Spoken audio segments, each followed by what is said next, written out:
The feeding code. Unlocking the secrets to optimal nutrition for your koi. You've been feeding your koi for years. But what if everything you thought was right was only half the story? What if your koi's color, growth, and even personality are being shaped more by when you feed than what you feed? What if the real secret isn't in the pellet, but in the pattern? Welcome to the hidden logic of koi nutrition. Once you understand the code, you'll never feed the same way again. Chapter 1. Not all pellets are created equal. Walk down any pet store aisle and you'll see them. Rows of colorful koi food bags, each promising vibrant colors, strong growth and clear water. You compare the protein percentages, read the word premium, and make your pick. Sounds reasonable, right? But here's the secret most koi keepers never hear.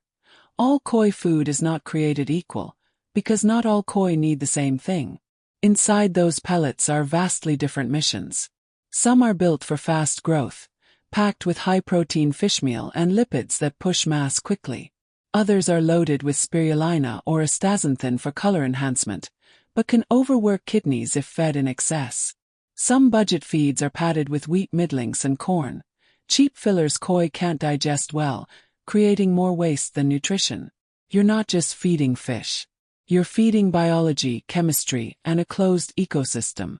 The wrong food doesn't just affect growth. It clouds the water, taxes your filtration system, and can even alter behavior. And here's the twist. Many koi owners don't realize they're overlapping incompatible feed types. Growth pellets in winter. Color food every day. Low-protein pellets during a growth spurt. These mismatches don't just underperform, they create imbalance. What's needed isn't a better brand, but smarter matching, aligning your food with your koi's age, season, water temperature, and goals. Just like a bodybuilder doesn't eat the same meal as a marathon runner, your tosai, showa, or aging koi all require different fuel. By the end of this chapter, you'll look at every bag of koi food not with curiosity, but with strategy. Because the secret isn't in the label. It's in the logic behind the label. Chapter 2. The missing time. Why when matters more than what? You've chosen a high-quality pellet. You're feeding the right amount. But somehow your koi still aren't thriving the way they should. What if the problem isn't the food? What if it's the clock? Most koi owners feed at convenient times. Morning before work, evening before sunset. It's a habit that makes sense for us. But koi don't live by our routines. Their digestion, energy levels, and immunity all respond to natural cues. Water temperature, dissolved oxygen, and light intensity. Feeding during early mornings or late evenings, when water is cooler and metabolism slower, can result in sluggish digestion. Food lingers in their gut, increasing the risk of bloating, infection, and nutrient loss. Worse, koi may not eat all the pellets, leaving leftovers to pollute the water. Midday, when the sun is high and the water temperature is optimal, koi are naturally more active. Their metabolism is sharp, oxygen levels higher, and appetite strong. This is the window when your feed converts best, when growth, color absorption, and immunity are most responsive. There's also the rhythm of multiple small feedings. Koi are grazers in nature, not meal timers. Splitting your portions into 2 or 3 feedings over a day allows better absorption and minimizes waste, both in the gut and in the pond. But timing isn't just about digestion. It's also about trust. Consistent feeding schedules train your koi to anticipate your presence. They surface more readily. They interact more openly. And the bond between keeper and koi deepens, not through force but through rhythm. Chapter 3. The overfeeding trap and how to escape it.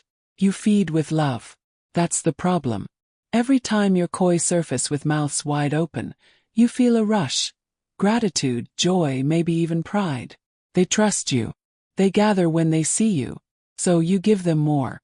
But koi are liars. They beg because they're conditioned, because they can, not because they need. Overfeeding isn't just a beginner's mistake.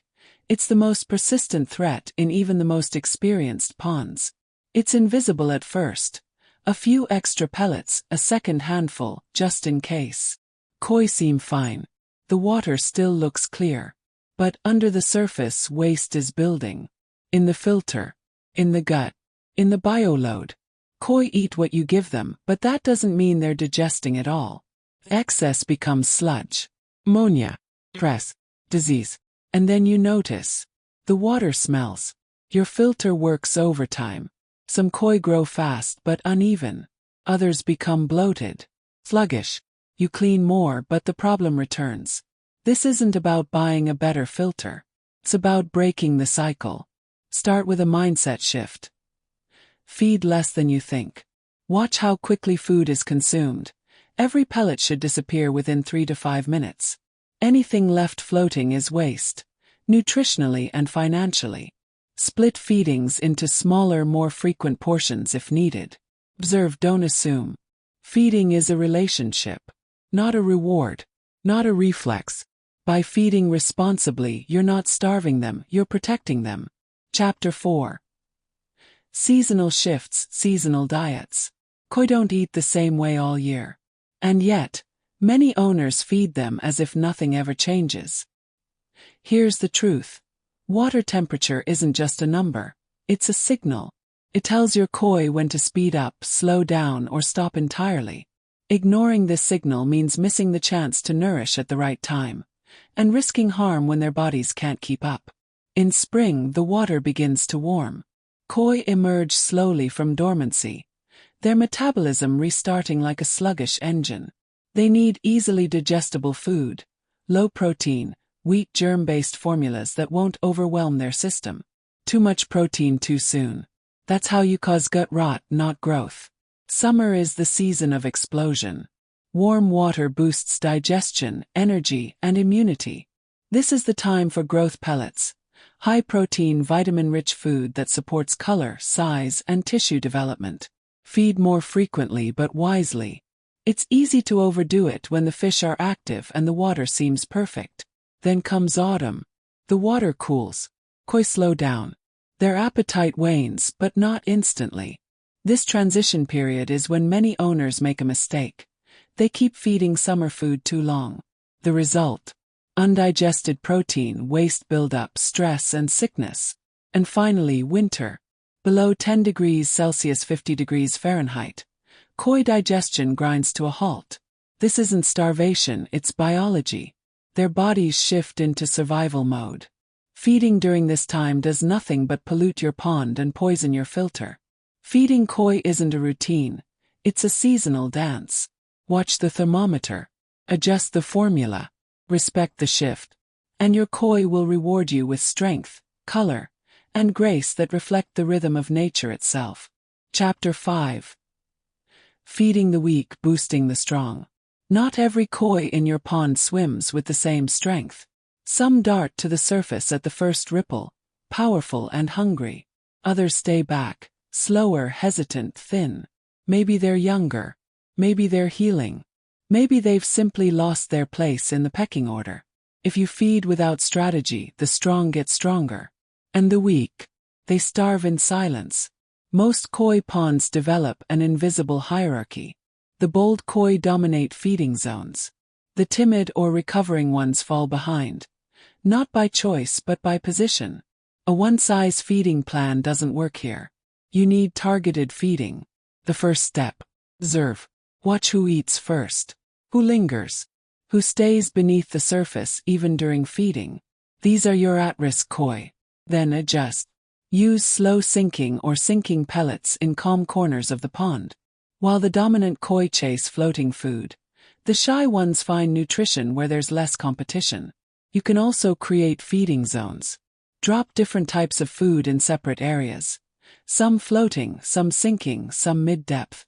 This disperses the frenzy and increases chances for every koi to get what it needs. In cases of injury or recovery, isolate temporarily if necessary. A few days in a smaller tank with clean water and precision feeding can make the difference between decline and full recovery. Feeding isn't just a ritual. It's a form of pond management, even triage. And when you learn to feed the weakest first, you preserve the balance of the entire system. Because a healthy pond isn't measured by its champions. It's measured by how well the vulnerable are supported. Chapter 6. The feeding code revealed. By now you've seen it. Feeding koi isn't just about what's in your scoop. It's about why, when, and how. Each handful affects more than hunger. Shapes behavior. Steers health. It defines the balance of your entire pond. You've learned that not all food is the same. That growth, color, and digestion demand different formulas at different times. That koi in spring don't need what they crave in summer. That in winter they need nothing at all. You've seen how timing matters. How early feedings can burden cold stomachs. How midday sun can unlock the full potential of nutrients. And how overfeeding, even from love, can quietly poison the water you work so hard to purify. You've looked closer. You've seen the koi that hover behind, too shy or too slow to fight. And now you know that feeding must include them too, or you lose more than just a fish. You lose the harmony. So here it is. The feeding code isn't a rulebook. It's awareness. It's watching more than scooping. It's adjusting instead of assuming. It's knowing that great keepers don't just feed fish. They read them. Feeding well means giving your koi what they need, not just what they want or what the label says.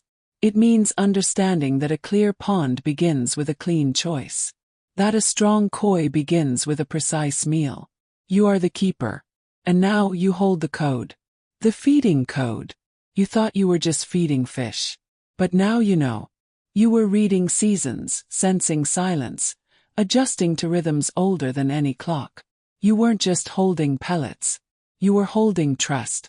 Trust that your koi would be fed with care, not routine. That you'd notice when something felt off.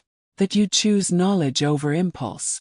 Because in this pond, every scoop is a sentence. Every season a new chapter.